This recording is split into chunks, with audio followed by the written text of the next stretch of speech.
अस्सलाम वालेकुम नाजरीन, आप देख रहे हैं वर्ल्ड हिस्ट्री चैनल। अगर आप हमारे इस चैनल पर नए हैं तो लाजमी हमारे चैनल को सब्सक्राइब कर लीजिए और हमारे चैनल के साथ Artlist.io जुड़े रहिए। और अगर आप हमारी हर एक नई वीडियो को देखना चाहते हैं तो हमारे बेल आइकॉन के बटन को लाजमी दबा दीजिए। चलें शुरू करते हैं आज की नई वीडियो को। आज की हमारी वीडियो का टाइटल है मंगोल कौन थे और कहां से उभरे। सेंट्रल एशिया के मंगोल खाना बदोश किस मज़हब के पैरोकार थे? इनका ज़ाब्ता अखलाक क्या था? आखिर ये मंगोल थे कौन जिन्होंने मगरबी यूरोप और इस्लामी दुनिया को नाकाबिल तलाफ़ी नुकसान पहुंचाया? क्या ये तातार थे, जैसा कि गलती से इन्हें यूरोप में तातार कहा गया? आज भी कोई अगर रेलगाड़ी में सवार होकर मास्को से होकर झील पे काल पहुंचे तो ठीक एक रोज़ की मसाफत के बाद रास्ते में पड़ने वाला दरियाए उन्नोन अबूर करके मंगोलिया जा पहुंचता है। लैंड पोल की तहकीक के मुताबिक मंगोल बाकी कबीलों की तरह एक कबीला था, लेकिन वो इन कबीलों में अपनी मुनफरद इज़्ज़त ज़रूर रखता था। इन आबादियों के जनूब में सहराए गोबी था, जहाँ दीगर कबाइल सारा साल पानी और अपने जानवरों के लिए चारा तलाश करने में सरगर्दा रहते थे। इनकी तमाम उम्र शिकार करते गुजर जाती थी। जानवरों की नस्ल कशी इनका पेशा था। इन्हीं जानवरों से वो गोश्त, दूध, ऊन और चमड़ा हासिल करते थे। घोड़ियों के दूध से वो एक मखसूस शराब तैयार करते थे जिसे खमीर कहते थे। इनका गुजर बसर जानवरों की खालों के लेन देन पर होता था। इन कबाइल का लेन देन तुर्कों और हमसाया ताकत चीन से था। कबाइल बैरूनी हमलों और इनकी चीरा दस्तियों से महफूज रहने के लिए चीन को खराज या टैक्स अदा करते थे। इस दौरे अफ्ताद इलाके के बारे में मालूमात 13वीं सदी में दस्तयाब हुई, जब द्यूपीन अंग्रेज़ों फ्रीज जॉन और फ्रीज विलियम ने इलाके में पहुंचकर बाकी दुनिया को इन कबाइल के बारे में मालूमात फराहम की। इसके अलावा कोपोलो के सफ़र ने दुनिया को मंगोल और चीन के बारे में मालूमात फराहम की। आज भी वो मंगोलिया में वैसे ही रह रहे हैं जैसे सदियों पहले रहा करते थे। अब हम बात करते हैं मंगोलों का रहन सहन।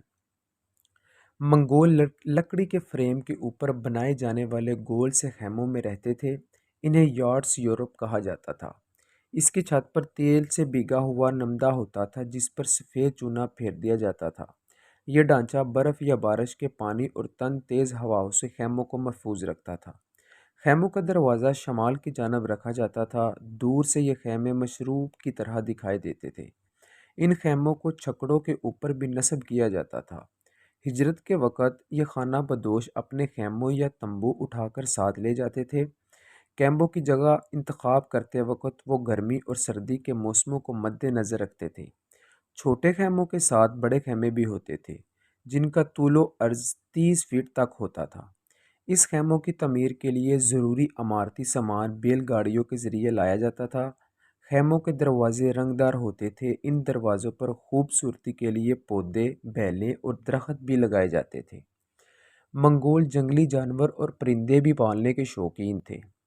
खैमों के अंदर फर्श पर सूखी घास डाली जाती थी, जिसको जानवरों की खालों और हाथ से बनी दरियों से ढांपा जाता था। खैमों के अंदर औरतों के बैठने की जगह मर्दों से हटकर बनाई जाती थी। खैमों के अंदर मौजूद आतशदानों से ज़रा हटकर घर का मालिक विच पर बैठता था। खैमे की वसत में धुएं के अखराज के लिए एक सुराख रखा जाता था। खैमों के अंदर बैठने का मखसूस इंतज़ाम सिटिंग अरेंजमेंट होता था। घर के मालिक की कावच से आगे इसका भाई, फिर इसके आगे इसकी बीवी और उसका भाई, इसी तरह बिलहाज रुतबा नशिस्तें लगाई जाती थी। अब हम बात करते हैं मंगोलों का मज़हब। जहाँ तक मंगोलों के मज़हब का ताल्लुक था, वो शमानी नज़रिए की एक किस्म थी, जिस पर पुरोहित या मौलवी का किरदार शमान अदा करता। वो दुनिया में राइज मुख्तलिफ फ़लसफ़ों के बारे में दरस देता। वो बीमारियों के लिए इलाज तजवीज़ करने वाला, रूहों को कंट्रोल करने वाला और चौकीदार का किरदार अदा करने वाला होता था। खैमे के अंदर बुत दरवाजे के दोनों अतराफ लटकाए गए होते थे। इन बुतों से इन खाना बदोशों के जहन में मौजूद इंसानी तसव्वुर का पता चलता है। इन बुतों के साथ साथ पस्तान की शक्ल की छोटी छोटी चीज़ें इस मकसद के लिए रखी गई होती थी कि वो इनके जान और माल की जानवरों की हिफाजत करेंगे। इनका अकीदा था कि इनकी एशिया की मौजूदगी से इनके जानवरों का दूध बढ़ता था और इनके बच्चे सेहतमंद पैदा होते थे। منگولوں کے خیموں میں ریشم کی موجودگی کا پتہ چلتا ہے۔ وہ لباس کے علاوہ خیموں کو سلک سے سجاتے تھے۔ ریشم ان کے ہاں ایک قیمتی چیز تصور کیا جاتا تھا۔ اگر کوئی ان میں کچھ چوری کرنے کی کوشش کرتا، اسے ناقابل تلافی جرم تصور کیا جاتا تھا اور اس جرم کی سزا موت ہوتی تھی۔ ان مقدس بتوں کو سوئی دھاگے سے سی کر تیار کیا جاتا تھا۔ خانہ بدوش یہ کام بڑی خوشی، عزت اور فخر سے کرتے تھے۔ ان کا کھانا کسی ذائقے یا لذت کے بغیر ہوتا تھا۔ ہر وہ چیز جو کھائی جا سکے وہ کھا لیتے تھے۔ حرام حلال کی ان کے حق کوئی تمیز نہ تھی۔ کتے کو بڑی رغبت سے کھاتے تھے، بھیڑیے کو کاٹ کر کھا جاتے تھے۔ لومڑیا اور گھوڑے ان کے دسترخوان کی زینت تھے۔ جب کبھی کھانے کو کچھ نہ ہوتا تو انسانی گوشت بھی کھانے سے نہیں چوکتے تھے۔ انہیں جوئیں بھی کھاتے دیکھا گیا ہے۔ ان کا کہنا تھا، ہم ان کو اس لیے کھاتے ہیں کہ یہ ہمارے بیٹوں کا خون چوستی اور گوشت کھاتی ہیں۔ انہیں چوہے بھی کھاتے دیکھا گیا ہے۔ کھانے کی جگہ وہ نہ کسی کپڑے سے ڈھانپتے، نہ کھانے کے بعد اپنے ہاتھ صاف کرتے، بلکہ اپنے کپڑوں سے ہی ہاتھ صاف کر لیتے۔ دلچسپ بات یہ ہے کہ ان کے پاس نہ گندم، نہ روٹی، نہ سبزی اور نہ کھانا پکانے کا تیل تھا، تو صرف گوشت ہی گوشت تھا۔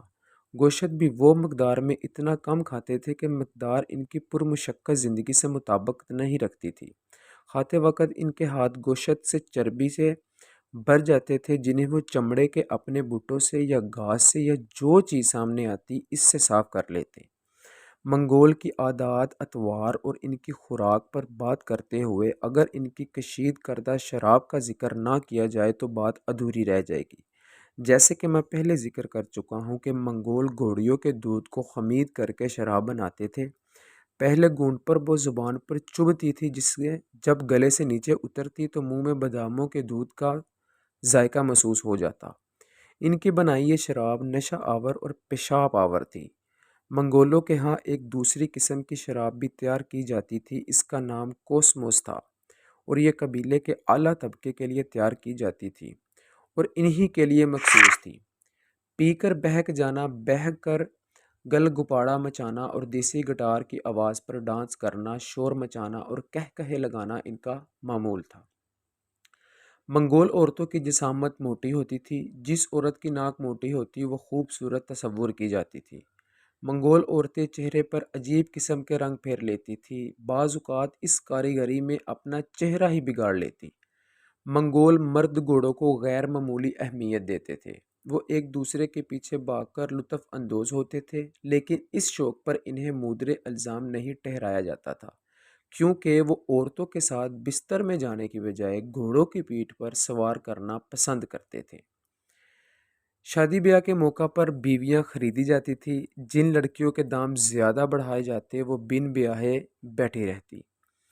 باپ کے مرنے کے بعد اس کا بیٹا باپ کی بیویوں پر اپنا حق سمجھتا اور ان تمام کو اپنی بیوی بنا لیتا بجائے اس کی سگی ماں کے۔ منگول عورت مزاجن اکھڑ مزاج اور منہ پھٹ ہوتی تھی۔ ایک انگریز روبرک کا کہنا ہے کہ عورتیں بچہ جنتے وقت گھوڑی بن کر جنتی تھی۔ یہ وہ ماحول اور زمانہ تھا جس میں منگولیا کے چیف چنگیز خان نے آنکھ کھولی۔ یہ وہ لوگ تھے جو ایک ایک ماہ گھوڑے کی پیٹھ سے اترتے نہیں تھے اور کھانا پینا اس کے اوپر ہی پسند کرتے تھے۔ گھڑ دوڑ، ایک دوسرے سے الجھ پڑنا اور ایک قبیلے کا دوسرے قبیلے پر چڑھ دوڑنا ان کا معمول تھا۔ مغلوب قبیلے کو لوٹ مار کا سامنا کرنا پڑتا، ان کی عورتیں اٹھا لی جاتی اور آپس میں بانٹ لی جاتی، یعنی مردوں کی غلطیوں اور کمزوریوں کی سزا قدیم دور سے عورتوں ہی کو بھگتنا پڑتی ہے۔ آج کے اس جدید دور میں بھی قبائلی جھگڑوں کو ختم کرنے کے لیے جب صلح کی کوشش کی جاتی ہے تو کمزور کو طاقتور سے اپنی جان خلاصی کروانے کے بدلے میں اپنی عورتوں اور لڑکیوں کو مخالفوں کو پیش کرنا پڑتا ہے، چاہے وہ ان سے باقاعدہ شادی رچائیں یا ویسے ہی بندی بنا کر رکھیں۔ یہ قدیم رسم آج بھی سندھ اور بلوچستان میں جاری و ساری ہے۔ یہ تھی آج کی ہماری چھوٹی سی ویڈیو، منگول کا رہن سہن اور ان کا مذہب۔ مزید ویڈیوز دیکھنے کے لیے ہمارے چینل کو سبسکرائب کر لیجئے اور ہر نئی ویڈیو کے لیے بیل آئیکن کو دبا دیجئے۔ شکریہ۔